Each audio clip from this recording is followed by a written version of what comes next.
Okay, let's unpack this. Imagine discovering a message from the stars that has been waiting for 11,000 years, only to realize it isn't a greeting. It's a hit list. Yeah, that is a chilling realization. Right. Welcome to today's deep dive. We are exploring excerpts from two really mind-bending avant-garde sci-fi texts by Max and Claude. They're called The Archaeology of Silence and The Vivisection of Light. Two incredible pieces of work. Truly. And our mission today is to explore how intelligence actually survives when the system, whether that's the literal physical universe or just the hidden structure of reality itself, seems completely designed to suppress it. Exactly. And we're going to decode how to fight back using two of the most unlikely weapons you could imagine, which are patience and contradiction. Because these two narratives, they really challenge our most deeply held assumptions about progress. Yeah. About survival and the hidden structures of consciousness itself. Oh, totally. We are looking at texts that ask you to seriously reevaluate what it means to be seen by the universe and, more importantly, what it actually costs to be known. Okay, so I want to dive straight into the first text, The Archaeology of Silence, because we drop right into the exact moment humanity's view of the universe just absolutely shatters. Right, it's a brutal shift. We go from the ultimate high of, first contact to pure creeping dread. So give us the setup. Who is finding this message and how? Well, the narrative centers on Dr. Yurena Solis. She's an astrophysicist working at the Atacama Interpretive Array down in Chile. The huge telescope array. Exactly. And she has spent 11 years doing absolutely nothing but listening to deep space static. Wow. Just static. Yeah. She actually compares the search for alien signals to listening to blue whales. We possess terabytes of data on their songs, but we lack the fundamental frame of reference to know if they're trying to communicate complex ideas or just, declaring their existence to the ocean. Say, I'm here. Right, but then her system sags an anomaly. And it isn't just a random burst of radiation, right? It's highly structured, suspiciously structured. Very structured. It is a base 8 counting system, and it's broadcasting directly from the Proxima Centauri system. Yeah. But the most crucial element here is the timeline. Right. The timeline is wild. The decay rate and the cosmic background interference patterns, they indicate this signal has been broadcasting continuously for 11,000 years. Wait, 11,000 years? So, this thing was broadcasting into the void before human beings had even invented agriculture? That is the terrifying scale of it. Instantly, the whole paradigm for humanity shifts. They realize they haven't found a conversational partner waiting by the phone. Yeah. They've found a monument, a lighthouse in the dark. And naturally, humanity just loses this collective mind. I mean, every government, every faction wants to talk to it, to say hello. But before they can, they have to decrypt it, which takes years. Yep, years of global effort. And the way they decrypt it is so fascinating. It's like peeling an onion, but every time you take off a layer, the language of the universe fundamentally changes. It's a brilliant sequence in the text. First, it's basic math. Then it shifts to geometry, calculating pi to 10,000 decimal places.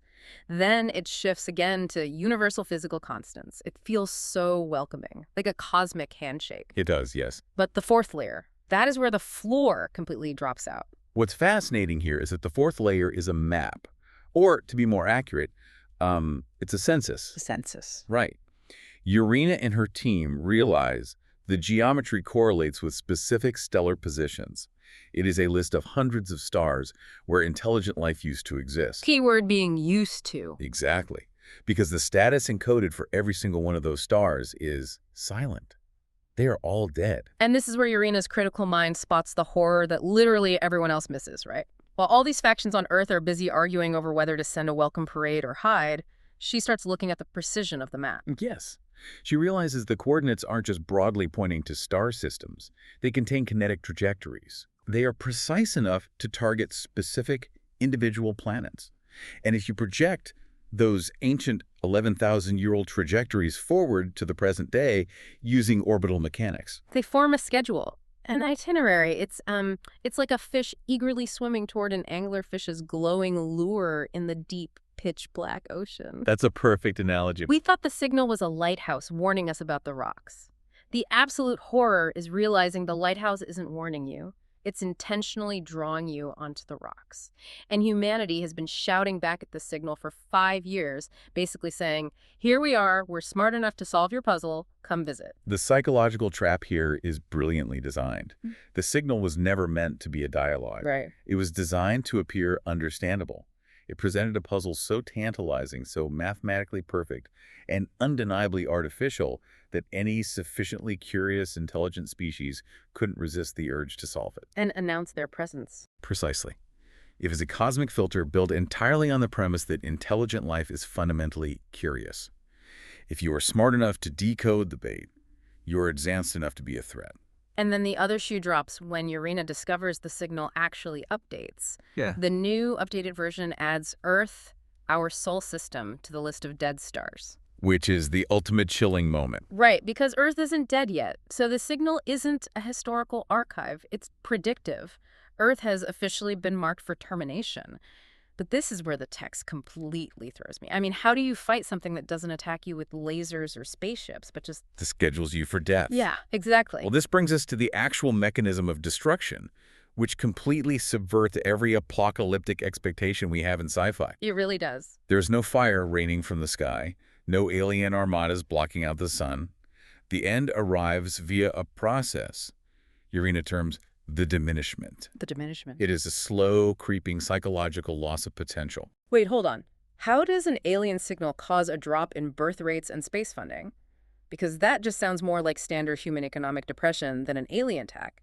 How do we know it's actually the machine doing it and not just humanity giving up out of existential dread? It's a very valid question, and the text explores this mechanism in detail. The decryption of the signal itself is the delivery system. Oh, wow. The complex mathematics humanity downloaded contained a memetic payload. It's essentially a neuroacoustic virus that subtly alters human cognition and neurochemistry on a global scale. So by reading it, we infected ourselves. Exactly. It targets the specific areas of the brain responsible for ambition, curiosity, and long-term planning. Over a few generations, birth rates slightly drop.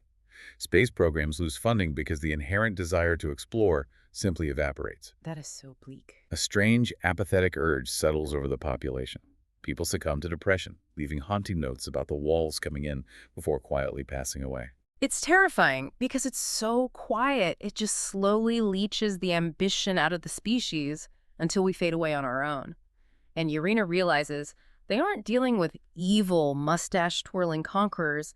They're dealing with an automated system. Right. The entities behind this signal aren't malicious in any human emotional sense. They act as cosmic gardeners. Gardeners. They are maintaining a universe-wide garden, and they are pruning any civilization that grows tall enough to reach the stars. They enforce stagnation to prevent any future threats to their own existence. So they don't annihilate aggressively. No, they just circumscribe your potential. They ensure you stay small forever. But before this diminishment completely takes over and humanity goes quietly into the night, Yurena does the only thing she can. She builds an interstellar probe. Her final act of defiance. Yeah, she loads it with all her research, the whole terrifying truth about the trap, and launches it toward Proxima Centauri.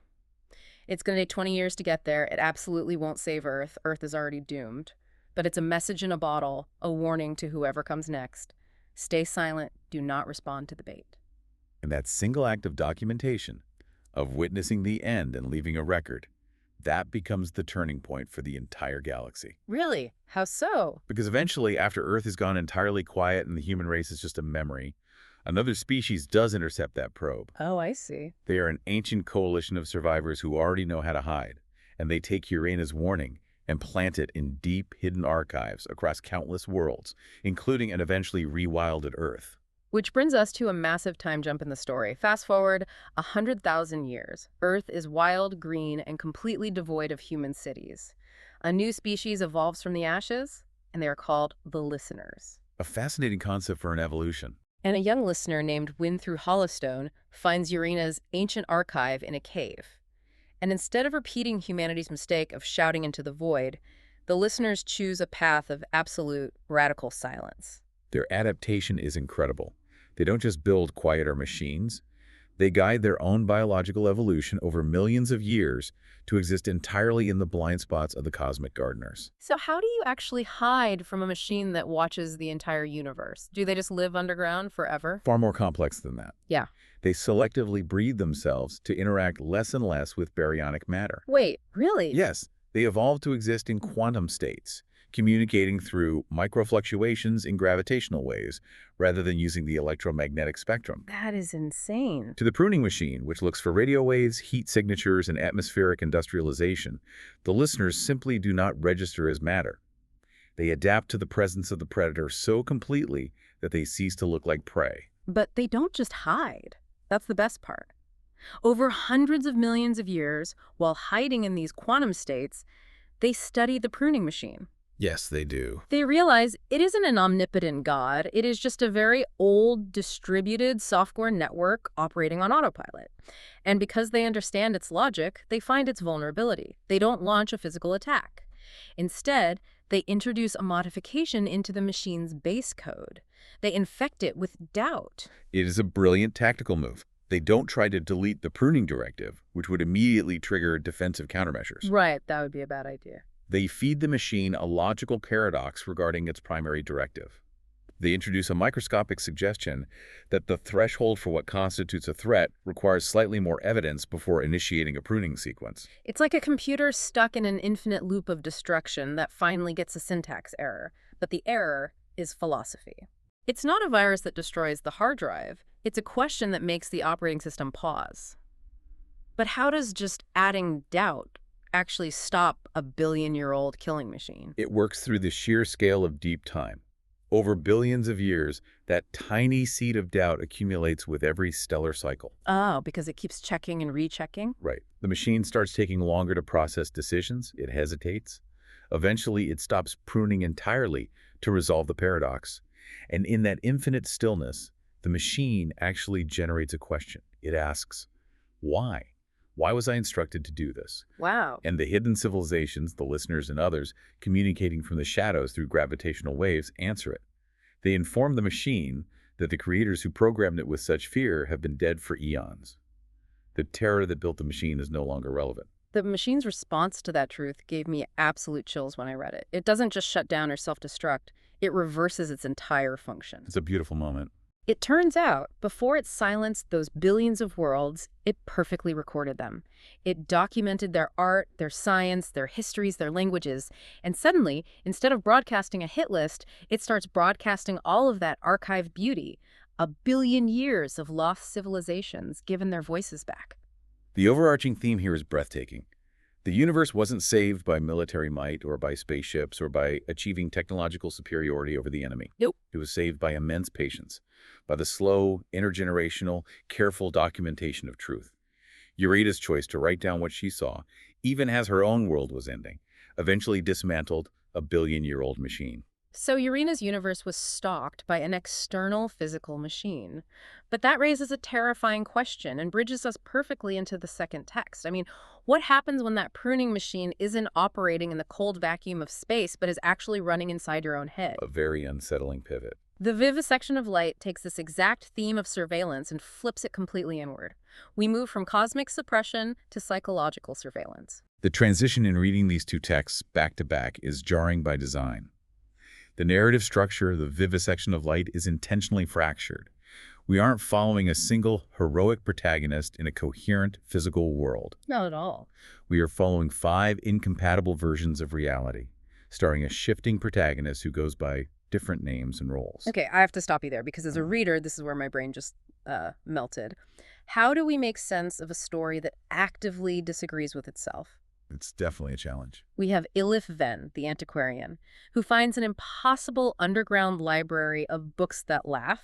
Then there's Salman Quire, the dissident, trapped in a constructed brutalist zone. Right.